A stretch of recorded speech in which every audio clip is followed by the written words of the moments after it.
the moment we see potential at Eloquent, we really want to just nurture it and invest in it and see them really thrive. Because for me, I always think passion's not enough. The things that are going to keep you in it long term, not the short term wins. I want to say it. That was the brilliant Romanah, and we're going to hear more about her dream and her story today in the Someday Arrival podcast.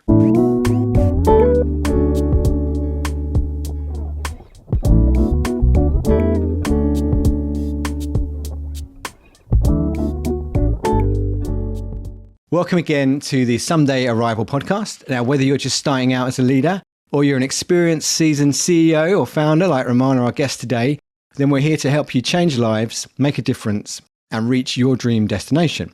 I'm Darren Richards, and I'm joined by my co-host, JT Patel, broadcasting live from the Rockefeller Center in New York, up there at the top of the rock. What's the view like today, JT? Well, definitely not the one from the top of the rock because I'm from my apartment. You gave me your word. You said you were in Manhattan. I'm all about imagination, but come on, Darren, we've talked about this before. You are in New York. That isn't fabricated, right? I'm in Jersey City, technically, which used to be West New York or is West New York. It's a whole different state, but it's 5 minutes from the water. So it's a very cool place. I love it here. You'll have to come visit. We're delighted to have Romanah. JT, what can you tell us about our guest today?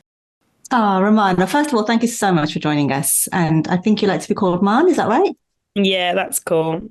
Cool. Okay. Well, look, you're an award-winning creative. You're an entrepreneur, an artistic director, a choreographer, and a speaker. I mean, you wear a lot of hats. Have I missed any before I carry on? I wrote 2 books, so I'd pop author on there as well. Wow. Yeah, maybe just that for now. Okay. Yeah. Well, that's a lot more than busy. enough. I don't know when you sleep. And to top it all off, Romanah, your journey started when you were just 17, which is phenomenal because I don't know many 17-year-olds that are launching their first venture. And for you, I think it's Eloquent Dance School, a leader shaping a company in terms of artistic excellence and direction and growth. Mm-hmm. I don't know how big your mantelpiece is, but I can see that you have the most impressive collection of awards. I won't even bother to list them. We don't have the time, but let us know which is the one that you're most proud of. Which one means the most? Oh, that's a good question. I've got 2. Is that fair? Of course, with all the hats you're wearing. You're in charge. I think personally, it was the Birmingham 30 Under 30 award. Only because I didn't even know that it existed. And when I got it, it was it shaped my personal brand in a different way.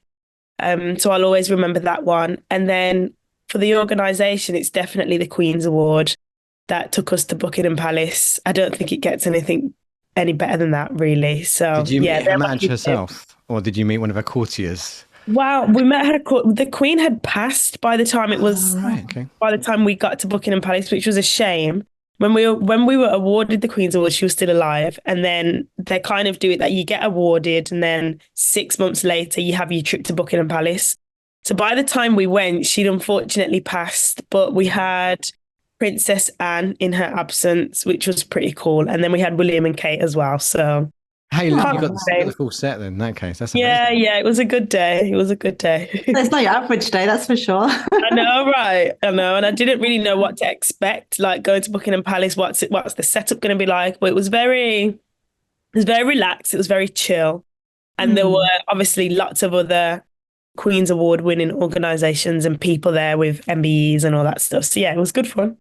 What an amazing experience, and definitely one to tell your children and your children's children. It's part of your legacy, which we'll talk about later. But for now, let's rewind back to the beginning. Tell us how it all started. Paint a picture for us, because you were 17 and then you were in Buckingham Palace. Walk us through that journey. So what does that journey look like? I've danced my whole life. Loved dancing. My mum put me in dance class when I was about 5. And I almost just felt by the time I got to 17 that I didn't really have anything to show for it. So I'd been dancing all these years, but I couldn't see the fruits of it, if that makes sense. I remember saying to my mum, I just feel like I'm not progressing in it. Where can it take me? What's the next step? And we kind of sat around her kitchen table at the time, and we got talking about the potential of me really owning my own dance company in the future. But we were talking about the distant future, nothing immediate. So we kind of spoke about it, we left it. And then I ended up going to a conference, giving my life to God. And then my mom had this vision that the dance organization we'd launched would be called Eloquent. So we were like, okay, cool. Yeah, that's a nice name. It means bold, tenacious, all of these great things that we want young people and young adults to have. So in the end, we just ended up kicking off. We just said, look, let's not wait. Let's start now, together with my mom's kind of management expertise. She'd been a business manager for a couple of dental practices, so she had that kind of side on lock. And then obviously my artistic side, we just was like, let's go for it. Age is nothing but a number. Let's do it. And yeah, to my detriment, I'm still not only joking. still doing it now to this day. So yeah, that's kind of how it came about though. I love that story. And I love just how many things were around you and the tools were already there. And you had this confirmation on a faith level. And it just kind of was the seed that you needed to start things moving into motion. What a fabulous story. Yeah. Thanks, Romanah. So you talked a little about your drawing journey and your dream.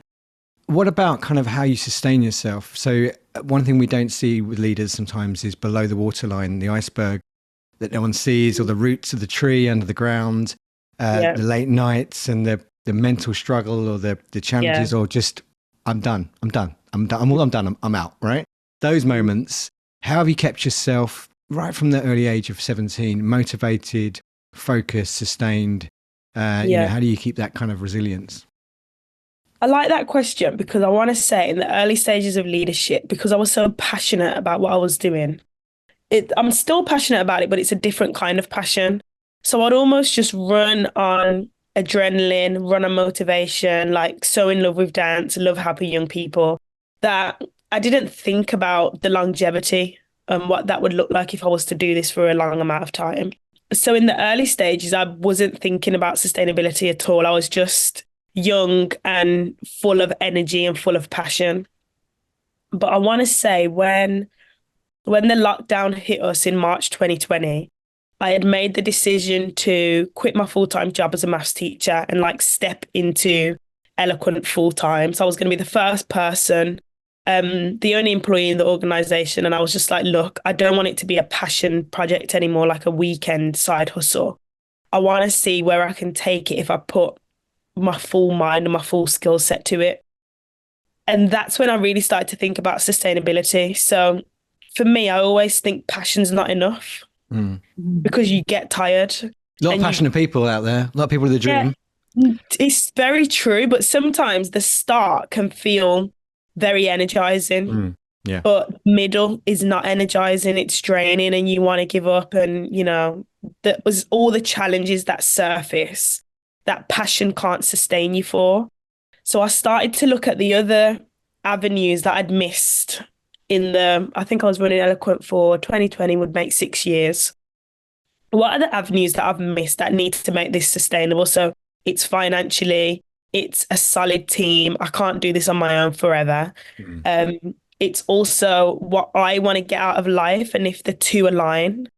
So I just started to really dig deep into that and think about what I wanted rather than what I wanted to give, because I was running on empty by the time the lockdown hit us, definitely. I've seen you talk about that and post about that, the fact you've got to look after yourself, self-care. If you're always spending and giving out of the well and not refilling again, what kind of habits do you have in place now that perhaps at 17 you didn't have in place? Disciplines, habits, tips? I think the main one is I have 2 phones. That has been a massive game changer for me because everybody had my number and everybody having my number meant they had access. And I wouldn't switch off. So I'd come back from whether it's teaching or leading or being with young people and then someone would message with a problem. And I didn't have any boundaries set to actually switch the phone off and not be constantly accessible. And I only introduced that last year. 9 years in, it's late. Okay. So having 2 phones has been a massive game changer. And then also being very strict about the times that I'm not available. So sometimes we can be free, but being free doesn't mean we're available to help and pray and offer advice and be this well of living water. There's days where I literally just am not accessible because I'm just doing me. I might be pottering around the house, lighting candles, looking after my daughter, Yeah, or mum. Yeah, yeah. yeah, being a mom, which is full on, or I might be in the spa. It varies, but I didn't have that boundary in place early on, and Yeah. I wish I did sooner. As a creative as well, you need creativity time. You need to let your brain wind down, 100%. slow down, and then, if you're Hmm. always stressed out, you're not going to be creative and come up with the great moves. Exactly. See, I know my choreography chat. I'm Right? loving the spa days and candles because I agree with Darren. Being a creative, you do have to set some Yeah. boundaries just to have that space. And two Mhm. phones, yes, I'm a fan of two phones. I have a US and a Yeah. UK phone number, and it's a I love juggling that. act, isn't it? So I get you, I get you. But you talked about longevity earlier. Hmm. It's part of that journey. What are some of the key lessons that you've learned that you could share with our audience? Oh, that's nice. Longevity. I think understanding what you want out of life, like what you Mm, want your legacy to look like, or are there any things that you want to have that you want to aspire to achieve? The things that are going to keep you in it long term, not the short term wins. mm, Um, Social media can definitely shout about the short term wins. And our generation has kind of become hooked to what are the short term wins I can scream about now that just makes me look like I'm in this doing well and all of these things. And it's such a dangerous place to be because we share a lot of short term wins, but we don't think about what the next 5 years looks like. So I want to say it's having longevity is doing that forward thinking, thinking about the next 5, 10 year plan and then working backwards rather mm, than getting clouded with the short term wins. Because they are short term and sometimes they don't last forever. So for example, I'm in the nonprofit space and I've got friends that run organizations that would be like, just got this pot funding, really cool. And I'm like, great. When does it run out? Yeah. good You live check to mindset. check. When, Yeah. yeah, when does it run out? Because if you're not thinking about when that funding pot runs out, you're going to get so gassed up in this moment that you've got money. You're not even going to see it come in that you haven't got money. And Mm, I've been in that space as a CEO of an organization where I haven't done the forward planning. And it's really left us in a place of despair. And that was the biggest lesson for me to never leave ourselves that vulnerable again. And as a leader and the CEO of the organization, it's on me to make sure that we're constantly forward thinking and being ahead of the game. absolutely. It's very much about future proofing, isn't it? Especially in today's Yeah. world. There are lots of models, and one of the things Yale Business School talk about is VUCA. We live in a VUCA world, which is Hmm. volatile, it's uncertain, there's ambiguity. I don't think I've missed one of the letters, but you know what? You get the sense of what Yeah. I'm saying. And for you, stepping into your dream business during as the pandemic came into effect, that's really Yeah. brave. And so, of course, that future proofing No, makes I don't even know more what sense. what what made me a crazy decision. Hey, listen, we've all done it. We've all done some crazy stuff. But in terms of some, that's some of the tricky times, I guess. Is that one of the trickiest times in your journey, or is there something else where you've had to work with others where things have presented themselves that could be a potential blocker to you getting to where you're trying to end up? Yeah, there's been quite a few like tricky times and really challenging moments. That's just one of many. Not future proofing and feeling it really Hmm. hard. But also we can almost become like fanatics about the start phase. The start phase is exciting. We've got all this adrenaline, but not enough people teach about the scaling part. And I have found scaling really, really difficult just because I feel like there hasn't been enough resources out there to teach Mhm. young founders like myself what scaling a business looks like. I can find everything to start, but what does that scale look like? How do I take this turnover to X10? How do I grow this team to double what it is now? And I've really struggled with that. And I think it's the knowledge surrounding how to do it in the creative space. Mhm. It's just Hmm. limited resources on it. If I was in the corporate space, I think I could get numerous mentors and make it happen, It's a quicker. clear ROI, isn't it? If you're in a corporate Yeah, it space, I is. put It I put is. X in, I get Y out. Perfect. But creative, 100%. show me the value of what of being creative, of a dance Yeah, or a performance. Show me how that's going to enrich someone's life. Where's the yeah, ROI on that? It's very difficult to evidence, isn't it? it is.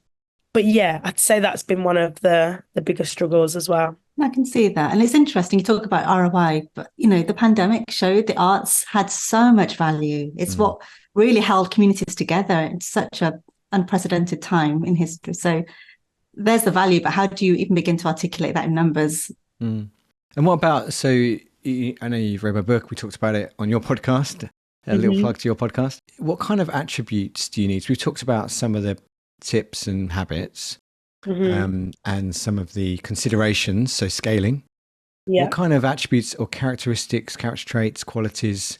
If you're going to give me a little sweetie bag of, you're going to need these characteristics as a leader, what would be in the bag? My first one is resilience, just because you absolutely need that to stay in this thing long term. Of course, passion, and it's almost redefining what makes you passionate about what you do, because I feel like it's forever changing. What I was passionate about 10 years ago when I started Eloquent, I'm no longer passionate about now. So I'm constantly redefining and finding where makes me light up the most. And then I draw and gravitate to that space rather than feel stuck in what's not lighting up my fire anymore. So definitely passion. I want to say being just easy to be approachable, because you work with so many different people. You want to be approachable. You want to be good to work with more than anything. I've found that networking and relationship building has been the biggest driver of our success in Eloquent rather than anything else. So being able to work with other people, being approachable, being a great team player, they're things that you just can't afford not to have. Do you have to put yourself out there? You know, you get these leaders who are figureheads and founders. And I know you do a lot of speaking, a lot of platforms, a lot of panels. Is that part of lead generation for you and creating promotion for what you do? And how much time do you spend on advertising, going out there and promoting, and how much time do you spend on running the show, running the project? Do you know, I like that question because it's been quite the opposite. So I found that I was becoming known just for Eloquent. Right. And it was actually to my detriment that was happening, because I had all these other things going on and things that I wanted to achieve personally. But people would see me and go, there's a dancing lady. Oh, there's the girl that runs Eloquent. So I've had to work hard for the last 3 years on separating my personal brand from the business brand, which is really hard. That is. And for so many different reasons as well, just for familiarity with our customers at Eloquent, people coming in and demanding that Romanah has the final say on this, when I've got a team around me who are more than equipped to answer that question. But because they would see me and see Eloquent, we need to hear Romanah's say on this, or Romanah needs to watch this as final sign off, or is she the one creating it? So it's been an interesting journey trying to embrace that that's happened, but try and do this at the same time. Still working on that now, still trying to figure it out. And again, that speaks to the access thing, doesn't it? If every road leads to you, every decision, Romanah will know what to do. And you're like, I've only got one brain and one day. And like, what do you want from me? I can't do everything. And that's the difference for me between the starting and the scaling. I wish that I'd known that in the start phase, because I would have just done things a little bit differently. But obviously when you're scaling, all roads just absolutely can't lead to you. So it's been training our audience that Eloquent isn't just me, and also our consumers as well, which has been interesting. Yeah, I love that. You know, Romanah, what strikes me as well is that you have so much faith in your team, which as a leader is such a great quality. It must be really hard to loosen the reins for a lot of leaders. But you are saying actively, use my team. I trust them. That's what they're here for. You know, how much encouragement that must give is a wonderful quality. Taken a while. Taken a while, I'm sure. Yeah, because finding great people is difficult, and even still now. But I almost feel like if the team aren't allowed to fail, we will learn slower. Yeah. So even when we are taking on new people who I probably don't trust as much, the only way we're going to learn if it's working for them and us is if we just fail. So the quicker we fail is the quicker we learn how to do it better. So I'm not an advocate for team members getting it right first time. I actually welcome that what that failure looks like now. And I was scared Mm. of that in the beginning. That's such a rare mindset, but how impressive and really inspirational. Thank you. And, talking about teams and people that can help you out and that kind of thing, looking at the roadmap to succession, one of our favorite quotes is by John C. Maxwell. There's no success without succession. Yeah. When you think about making a lasting impact, you touched on legacy earlier. What would you envisage for yourself on that level? Yeah, hard question. I think I'm not entirely sure. I don't have an ending answer for what I want to be known as, or I'm not really working towards that as a goal, to be fair. I think I Mhm. just want to make sure that I'm empty. And then however that's perceived, hopefully it's great. But I feel like God's given us so much potential, so many giftings, so many talents. And I want to make sure I've exercised each of them and then deposited them into the work that I've done, the people that I've met, the collaborations and networking, etc., to make sure that I just die empty. Oh, Wow. I can Okay. picture the way you're describing that. I can actually see it on a Yeah, visual level. It's such a beautiful image, and it's very honest and authentic. And I think that's really touching, actually. Mm. And a lot, your model is a lot about raising others up, isn't it? So yeah, am I right in saying that when you bring guys in, you're immediately looking for the potential leaders? And what have you got a 100%. process that you use? Is it like a flow chart where you're like, right, they dance for a Yeah. year, then they teach for a year, then we let them out on their own? Like, how do you take Yeah. someone straight off the streets, as it were, and then Mhm. see ya, I'll be back tomorrow, you take the class? Do you know what? It's a really organic transformation, I want to say. And people either gravitate to it or don't.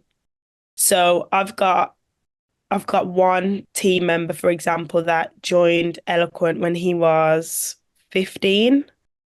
Is 15? Yeah, maybe even younger, maybe even 12 actually, because he's only 21 at the moment. And Mm. he's done the 10-year stint with us. So It's a he's 10-year been, program we're running. yeah, I know, right. Sign of the dotted line. He's like Eloquent furniture, but he's come through as a dancer, then transitioned to like lead dancer, then is now like mentor, assistant dance teacher. And then now he's like fully qualified training dance workshops leads across Birmingham, not just within Eloquent, Wow. external stuff that we do as well. So I think about his journey and how inspiring and organic that was. And then I think about other people who have been with us for a shorter amount of time. We've got one young girl that we booked for a professional dance gig last year, August, worked with her for 10 days and was like, we need this person within our organization because she's brilliant. And that's exactly what we did. She was introduced to us as a dancer, professional, and Mm. now she's one of our lead choreographers. And the Amazing. timeline for that isn't even a year. So I Amazing. feel like the moment we see potential at Eloquent, we really want to just nurture it and Yeah. invest in it and see them really thrive because why not? Yeah. Yeah. I mean, Romana, that sounds like that is your legacy right there. You're nurturing talent. Yeah. What does that make you feel like when you see that 10-year journey for that dancer, for example? What does that do to you? It feels really wholesome. We had our 10-year anniversary a month ago now, actually, and we were literally inviting past, present, and future Eloquent members to come and be a part of this celebration. And I literally had a picture with the young people that started with me when they were in their teens and now they're adults. Some of them even brought their kids to the party and Oh, introduced me to their kids and letting me know what they're doing now. Some of them have stayed in the arts, going on tour to do different things, and some of them haven't. They've gone into banking. But to get them in the They can be your same, donors. They're your next donor. yeah, exactly, right. talk about building a network. 100%, we need them in the team, but to get them in the same space, Yeah. talking about their impact and what Eloquent did for them was just phenomenal. So yeah, I think it's a wholesome moment, seeing like the full circle moment. Oh, Definitely. yeah. I mean, what a feeling to be part of their journey and to know that you've played a part in them getting to wherever their future lies. And banking, dancing, it's all related. We all need each other in this industry. Mm. So, Romana, you have got your fingers in a lot of pies, and I understand you don't want to just be known for Eloquent Dance School. Yeah. What are you most excited about? What am I most excited about? Two things. Definitely building a family. I feel like I've poured into other people's kids for the longest time. And that's great. It's an honor to be trusted to mentor, support, and guide other people's children. But when it's your own, it's just very different. So I had my daughter, she's gonna be 2 this year. Um, Seeing her fall in love with the performing arts is really wholesome. And then I'm She's currently got some pregnant. moves, has she? She's got mum's. She's Yeah, got she mum's has. She has. She's a DNA. full-on mover. Yeah. Um, but I'm due in 3 months. I'm having a little boy. Hey, Yeah, so congratulations. thank you. So now I think my focus is you're just definitely, building a dance troupe, is what you're doing. yeah, I Really. You am just needed a right. guy for Yeah, In for the the full family. set. Yeah. So yeah, my focus is definitely not shifting, but it's leaning more towards how I can do what I've done externally in my own home now. What's one piece of advice? So you've got your kids, you've got your extended family of Yeah. your young people as well. What's a piece of advice? Maybe there's a little Romana, little Man, kind of coming through now. She's 17 today or 17 this Yeah. week. What do you wish you'd known when you were 17, or what would you like? What piece of advice do you wish you'd been given? The best piece of advice, maybe. Yeah, I like that. And I feel like you're literally talking about somebody that I'm currently mentoring at the minute who Okay. is 17. And my advice to her really is utilizing all of the resources that are at her disposal to make what she's passionate about great right now.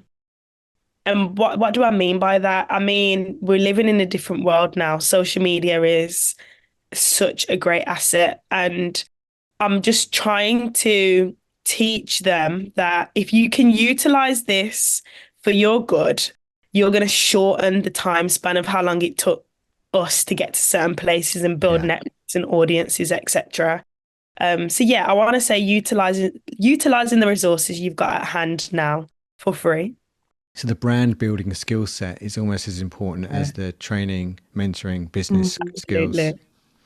And Okay, it's like that your ceiling is their floor. That's what you're trying to pass on, really, Mhm. isn't it? that's great. That's again part of your legacy. And another thing you're doing to empower others, raise up leaders, is something called Symphony Schools. Is that right? I'd love to know a bit more about that. Where's it Yeah. happening? What does it look like? Yeah, so a great friend of mine, Seth Pinnock, runs a charity called Symphony Schools. And he had launched a free tuition program for young Black boys last year in London. Mm. And I seen it and I was like, this is absolutely amazing. We need this in Birmingham. So I kind of just dropped him a DM and I was like, yo, we need to collab. I love that. Yo. I want in. I'm like, yo, bro, we need to collab. Yeah. And we were basically just like, how can we bring this free tuition program for young Black boys to Birmingham? What do we need? How do we make it happen? How can we use your resources and Eloquent's resources and mash this up? We had that conversation in December. Fast forward to January, we've managed to lift it off, got our teams collaborating, and we are launching this thing. And young Black boys across Birmingham, we've got 10 spaces for them to apply to have free tuition to pass their GCSEs, which is just massive because historically, particularly as a maths teacher, I know firsthand, Black boys don't often respond well to the school system. Yeah. So they're either kicked out or they're either in a PRU somewhere, not accessing high quality learning. PRU, so for our listeners, that's pupil referral unit. If you go there, you've been very, very, very naughty. Like, or at least your behaviour has been extremely challenging, and you can't continue in the normal state school system. 100%. But as a maths teacher, I was teaching in a school and my whole class was young Black boys and young Black girls in my first year of teaching. And they were just bored. I had boys in my class that weren't rude, weren't disengaged from learning. They wanted to learn, but the maths curriculum was just dry and boring. And I was finding it boring to teach. So I was just like, I can't even imagine how boring this is to learn. Yeah. Like trigonometry, all of these things that, yes, great skill sets to have, but how do they apply to everyday life? Absolutely. These boys just couldn't see the correlation. So I had some that were kicked out of school because of attendance. So they ended up in a PRU for that. So we have really just collaborated on this program to reach those young boys who the school system just does not have. We've kind of infused this GCSE tuition, maths, English, and science, and then empowerment from a mentor who will come in and share about their career. Then they get to do like off-site visits to corporate organizations. I know they've done Apple before. It's going to be really cool and hopefully really life-changing. That does sound life-changing. What an impact. And how incredible that all the different hats you've worn over the years, they play such a part in what you're doing right now. Like you were in touch with your key audience back when you were a maths teacher, when you had first year of teaching. Yes, right. And you know, a really fun fact, Seth, who we're collaborating with on this project, he ran the first Christian convention that caused me to get baptized. So it's kind of like a Full circle. 10-year full circle moment for us to be working together in this capacity now. It's really cool. So you've done a lot already for somebody. You're still a tender age, I think. And then you've gone on to have a family. I would say what's next for you, but you sound like you've got so much going on. I mean, motherhood in itself is its own journey and it's a full-time occupation. It is. It's an occupation. It's a way of life. What's this, Romanah, what's this investment? I saw something about a big expansion plan, a big development. Yeah. Tell me about that.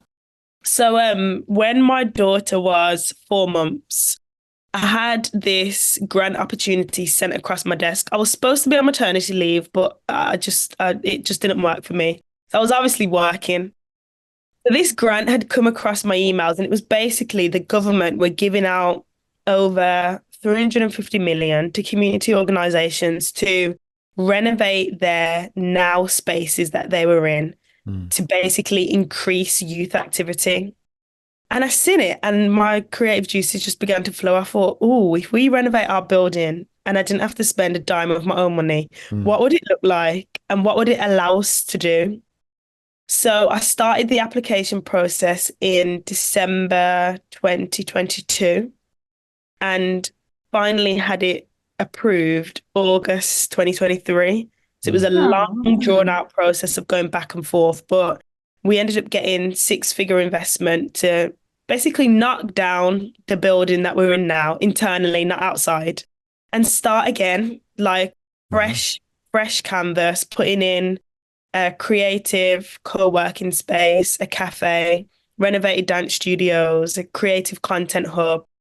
And hopefully that new model, that new refreshed space will draw more young people to either dance, performing arts, or the creative industries in some way.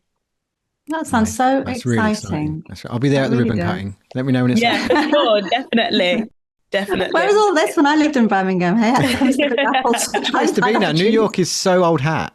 It's all about Birmingham these days. It is. It absolutely is. I know. I mean, Romanah, if people want to stay in touch and find out more about this amazing space that you're working on right now, how can they keep up with what's going on? Where can they find you, follow you, and stay in touch? So following me on Instagram, I'm really active on there, at Romanah ZB, and then following Eloquent on those channels as well. So at Eloquent Dance, we'll be like posting our renovation journey and taking people along the way with us as well. So thank you so much, Romanah. You have left us with such a wealth of wisdom, and we're so privileged and honored to have you here on today's podcast, sharing life's lessons and your dreams and your aspirations and what you've actually turned into reality. Like you say, it's so easy to talk the talk, but to actually walk it and put it in reality and have this lasting impact that I think is a legacy, even if you're not sure what yours is, I'd say you're doing it. So thank you so much for sharing that with us. Thank you. Yeah, thanks for having me. Yeah, you're someone, this podcast is about dreams, chasing dreams, but also about raising others up. You're absolutely someone who's always done both. It's gone hand in hand. Your dream is to raise others up like you, and you're doing it. You haven't got a textbook, but you just do it and you know how to do it. And that's why I think people are turning to you now and saying, could you show us what you do, please? Because it's working. Yeah. That's really great. Well, listen, I know you're very busy. We'll let you go, but thank you again for joining us.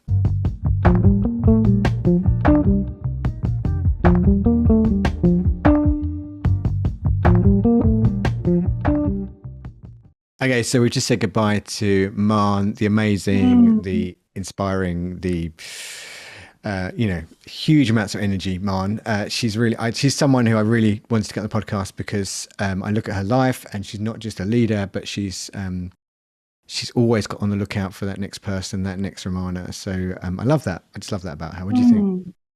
I just think she was incredible and how humble. It's like she doesn't even see how much she's doing in the world. And when I asked her about her legacy, she said, like, I don't really have one. I haven't thought about it, but she's doing it. I don't think she realizes. But it's the energy, like you say, she's pouring into other people to nurture that talent. And, kids that wouldn't get that break normally, what an amazing person to have in their life. And she's someone, in my book, I talk about how actually you get to a point where you have to hand over and you have to kind of let go of your dream to somebody else so you can do the thing that no one else can do. And she's absolutely doing that. You can see she's got this investment. She's raising up leaders. She used to be in that environment every day doing the dance lessons. Now someone else does that so she can go on and be an author and set up these projects, doing GCSEs for young black lads. And so, I think she's always thinking of the next thing and the next venture, which is great because, she's growing herself. She doesn't get bored in what she's doing. And I think it keeps it fresh for her. It's true. And then, going back to my own interview with you, I talked about corporate creativity. Yeah, I thought of that actually. This is exactly an example of how those two worlds blend. A lot of creative institutions don't always teach about the business side of how to sustain those creative dreams and keep them going for the long term, especially during a pandemic. More so now than ever. Thank you again for joining us. And please do come back next time for the next guest. If you're interested in these kind of questions we're asking about leading yourself, about setting a dream and pursuing it, about raising others up, there's actually a book called The Plane Parable, which I released last year, and the audiobook's out now as well. So check that out. And until next time, please do subscribe. Please share this with others, tell others, and remember to make someday today.